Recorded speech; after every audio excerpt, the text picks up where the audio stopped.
కంచగచ్చిబౌలి భూముల వ్యవహారంలో తెలంగాణ ప్రభుత్వంపై మరోసారి సుప్రీంకోర్టు సీరియస్ అయింది.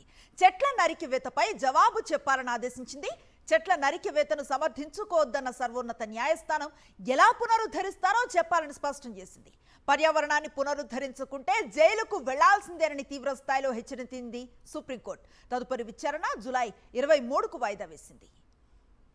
ఇదే అంశంపై పూర్తి సమాచారాన్ని మా ఢిల్లీ కరెస్పాండెంట్ వెంకటేష్ అందిస్తారు.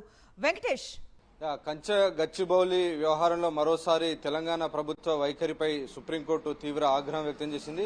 ఈరోజు ఈ కేసును chief justice BR Gavai, justice Augustine George ధర్మాసనం విచారించింది. ఈ సందర్భంగా ఈ పర్యావరణ పరిరక్షణకు ఎలాంటి చర్యలు తీసుకున్నారో చెప్పాలని ఆదేశించింది. ఒకవేళ పర్యావరణ పరిరక్షణ కనుక చర్యలు తీసుకోకపోతే అధికారులందరూ కూడా జైలుకు వెళ్లాల్సి వస్తుంది.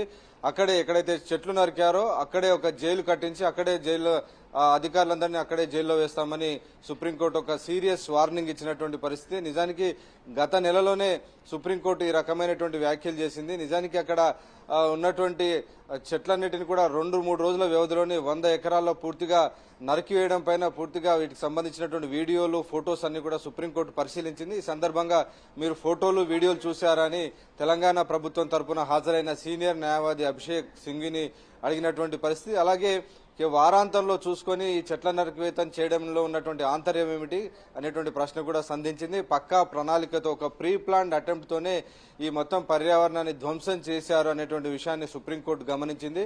ఆ నేపథ్యంలోనే ఖచ్చితంగా అక్కడ ఎన్విరాన్మెంట్ రిస్టోరేషన్ కోసం ఎలాంటి చర్యలు తీసుకోబోతున్నారు, ఒకవేళ మీరు కనుక చర్యలు తీసుకోకుంటే ఖచ్చితంగా చీఫ్ సెక్రటరీ పైన యాక్షన్ తీసుకుంటామని, ఎవరైతే ఈ మొత్తం చర్యలకు సహకరించారో వారందరూ కూడా జైలుకు వెళ్లాల్సి ఉంటుందని ఈరోజు సుప్రీంకోర్టు తీవ్రమైనటువంటి ఆగ్రహం వ్యక్తం చేసింది. పదే అనేక సందర్భాల్లో కూడా సుప్రీంకోర్టు ఒకటే విషయం చెప్తుంది, పర్యావరణ విషయంలో తాము రాజీ పడేటువంటి ప్రసక్తి లేదు. డెఫినెట్ గా పర్యావరణము, అభివృద్ధి రెండు కూడా హ్యాండ్ ఇన్ హ్యాండ్ వెళ్లాలి. సస్టైనబుల్ డెవలప్మెంట్ కు మాత్రమే తాము అనుమతిస్తాం తప్ప హై హ్యాండెడ్నెస్ తో చెట్ల నరకడం, వైల్డ్ లైఫ్ ను డిస్టర్బ్ చేయడం, వన్యప్రాణులను డిస్టర్బ్ చేస్తే మాత్రం తాము ఊరుకునేటువంటి ప్రసక్తి లేదని చెప్పింది. అయితే ఈ సందర్భంగా విద్యార్థుల అరెస్టు అంశాన్ని ప్రస్తావించేందుకు కొంతమంది పిటిషనర్లు ప్రయత్నం చేయగా వారిపైన కూడా సుప్రీంకోర్టు ఆగ్రహం వ్యక్తం చేసింది. ఇది కేవలం రైట్. Thank you Venkatesh.